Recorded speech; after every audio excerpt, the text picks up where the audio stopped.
Assalamualaikum warahmatullahi wabarakatuh.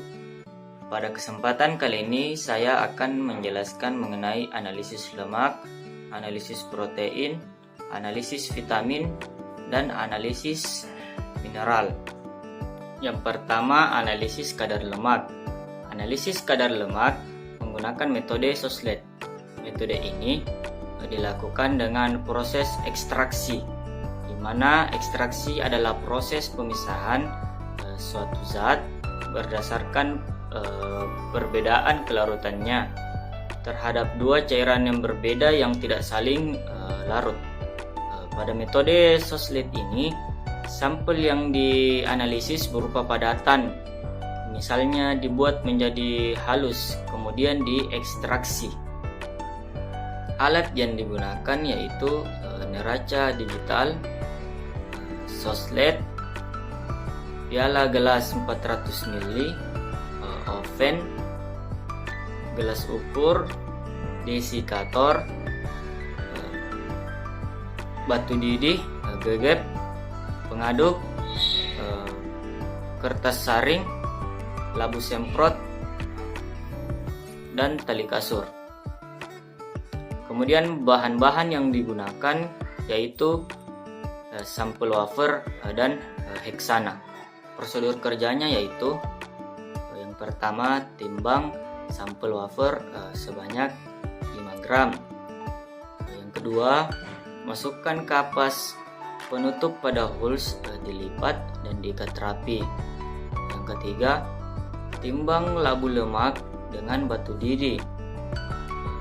Yang keempat, holes dimasukkan ke dalam Soslet dengan heksan hingga melebihi tinggi pipa kapiler dan mengisi 1/2 V labu. Yang kelima, diekstrak selama kurang lebih 2 jam pada suhu 60 sampai 70 derajat Celcius. Lalu heksan yang digunakan disuling kembali. Yang ketujuh, dikeringkan di oven pada suhu 105 derajat Celcius. Setelah itu didinginkan dalam desikator dan ditimbang hingga didapat bobotnya. Pemanasan, pendinginan, dan penimbangan dilakukan berulang hingga diperoleh bobot tetap. Yang kedua, analisis protein. Analisis protein penting sekali karena bertujuan untuk mengetahui jumlah kandungan protein dalam suatu makanan. Analisis protein menggunakan metode Kjeldahl yang terdiri dari 3 tahap, yaitu tahap dekstruksi, tahap destilasi, dan tahap titrasi. Alat yang digunakan yang pertama, labu Kjeldahl 100 ml, alat destilasi, kemudian buret, Becher glass 250 ml, Erlenmeyer 100 ml, labu ukur 100 ml, gelas ukur 100 ml, pipet volume 10 ml, tabung reaksi, timbangan analitik, corong, kaca arloji, cawan penguap. Bahan yang digunakan yaitu yang pertama, sampel berupa kerang remis, aquades, asam sulfat pekat, natrium hidroksida, selenium, cupri sulfat, etanol, indikator metil merah, natrium sulfat, indikator PPE, asam klorida, asam nitrat pekat, natrium tetraborat, katalisator selenium. Kemudian prosedur kerja. Metode Kjeldahl terdiri dari 3 tahap, yaitu tahap dekstruksi, tahap destilasi, dan tahap titrasi. Yang pertama, tahap dekstruksi. Timbang 1 gram sampel yang telah di blender. Masukkan ke dalam labu kejeldal 100 ml. Kemudian pipet 10 ml asam sulfat pekat. Masukkan ke dalam labu kejeldal. Tambahkan katalisator atau campuran selenium untuk mempercepat destruksi. Kemudian labu kejeldal tersebut dipanaskan dimulai dengan api yang kecil. Setelah beberapa saat, sedikit demi sedikit api dibesarkan sehingga suhu menjadi naik. Kemudian proses destruksi ini dapat dihentikan pada saat didapatkan larutan berwarna jernih kehijauan. Yang kedua, tahap destilasi. Hasil destruksi yang didapatkan kemudian didinginkan. Setelah itu diencerkan dengan aquades sampai 100 ml. Setelah homogen dan dingin, dipipet sebanyak 5 ml. Masukkan ke dalam labu destilasi. Tambahkan 10 ml larutan natrium hidroksida 30% melalui dinding labu destilasi hingga terbentuk lapisan di bawah larutan asam. Labu destilasi dipasang dan dihubungkan dengan kondensor. Lalu ujung kondensor dibenamkan dalam cairan penampung. Penampung uap dari cairan yang mendidih akan mengalir melalui kondensor menuju Erlenmeyer penampung. Erlenmeyer penampung diisi dengan 10 ml larutan asam klorida 0,1 N yang telah ditetesi indikator metil merah. Cek hasil destilasi dengan kertas lakmus. Jika hasil sudah tidak bersifat basa lagi, maka penyulingan dihentikan. Yang ketiga, tahap titrasi. Sebelum proses destilasi, tahap selanjutnya adalah titrasi. Hasil destilasi yang ditampung dalam Erlenmeyer berisi asam klorida 0,1 N. Ditetesi indikator metil merah sebanyak 5 tetes. Langsung dititrasi dengan menggunakan larutan natrium hidroksida 0,1 N. Titik akhir titrasi ditandai dengan warna merah muda menjadi kuning. Perlakuan ini dilakukan sebanyak 3 kali untuk tiap sampel. Yang ketiga yaitu analisis vitamin C. Analisis vitamin C menggunakan metode spektrofotometri.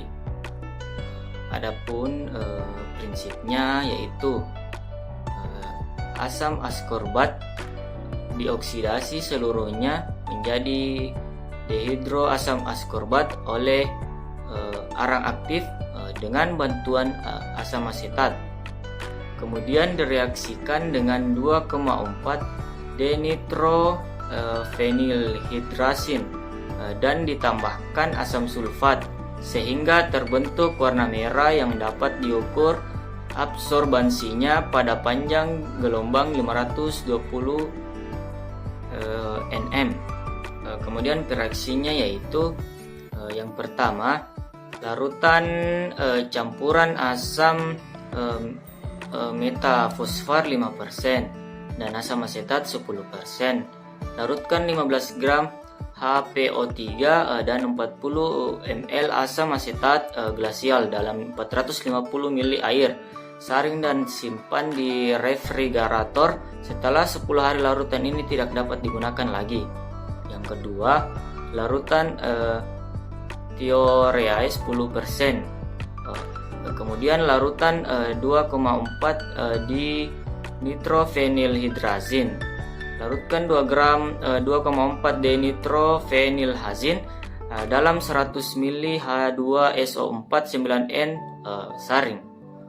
H2SO4 85% ke dalam 100 ml H2O ditambahkan 100 ml H2SO4 pekat. Yang kelima, arang aktif. Peralatan yang digunakan yaitu waring blender atau mortar spektrofotometer. Kemudian prosedur kerjanya yaitu yang pertama, hancurkan dan homogenkan 10 gram sampel dalam waring blender dengan menggunakan 50 ml larutan metafosfat asam asetat. Yang kedua, saring hancuran tersebut. Ambil 15 ml filtrate, tambahkan 0,75 gram arang aktif, kemudian kocok merata. Selanjutnya, saring. Ambil 4 ml hasil saringan ke dalam tabung reaksi. Tambahkan 1 tetes thiorea 10% dan 1 ml larutan dinitrofenilhidrazin. Yang keempat, buat blanko seperti prosedur di atas tetapi tanpa penambahan dinitrofenilhidrazin atau diganti dengan air. Tempatkan tabung reaksi tersebut dalam water bed 37 derajat Celcius selama 3 jam. Yang keenam, dinginkan dalam campuran air dan es. Tambahkan 5 ml H2SO4 85% ke dalam sampel dan blanko. Kemudian kocok merata. Yang ketujuh, biarkan selama 30 menit. Baca absorbansi larutan pada panjang gelombang 540 nm. Yang kedelapan, buat kurva standar dengan konsentrasi asam askorbat 0,25 sampai dengan 1,5 ml. Yang kesembilan, hitung konsentrasi total asam askorbat atau vitamin C dalam sampel. Yang keempat, analisis mineral. Untuk menentukan kandungan mineral bahan makanan, bahan tersebut harus dihancurkan atau didestruksi terlebih dulu. Cara yang biasa dilakukan yaitu pengabuan kering dan pengabuan basah. Pemilihan cara tersebut tergantung pada sifat zat organik dalam bahan, mineral yang akan dianalisa serta sensitivitas. Cara yang digunakan pengabuan kering dapat diterapkan pada hampir semua analisa mineral kecuali merkuri dan arsen. Cara ini membutuhkan sedikit ketelitian dan mampu menganalisa bahan lebih banyak daripada pengabuan basah. Pengabuan kering dapat dilakukan untuk menganalisa kandungan Ca, P, dan Fe, akan tetapi kehilangan K dapat terjadi apabila suhu yang digunakan terlalu tinggi. Oleh karena itu, untuk menganalisa K harus dihindari pemakaian suhu lebih tinggi dari 480 derajat Celcius. Suhu 450 derajat Celcius tidak dapat digunakan jika akan menganalisa kandungan Zn. Penggunaan suhu yang terlalu tinggi juga akan menyebabkan beberapa mineral menjadi tidak larut. Misalnya timah putih. Pengabuan basah memberikan beberapa keuntungan. Suhu yang digunakan tidak dapat melebihi titik didih larutan dan pada umumnya karbon lebih cepat hancur daripada menggunakan cara pengabuan kering. Cara pengabuan basah pada prinsipnya adalah menggunakan asam nitrat untuk mendestruksi zat organik pada suhu rendah dengan maksud menghindari kehilangan mineral akibat penguapan. Pada tahap selanjutnya, proses seringkali berlangsung sangat cepat. Pengaruh asam perklorat atau hidrogen peroksida. Pengabuan basah pada umumnya digunakan untuk menganalisa arsen, tembaga, timah hitam, timah putih. Baik, sekian dari saya. Assalamualaikum warahmatullahi wabarakatuh.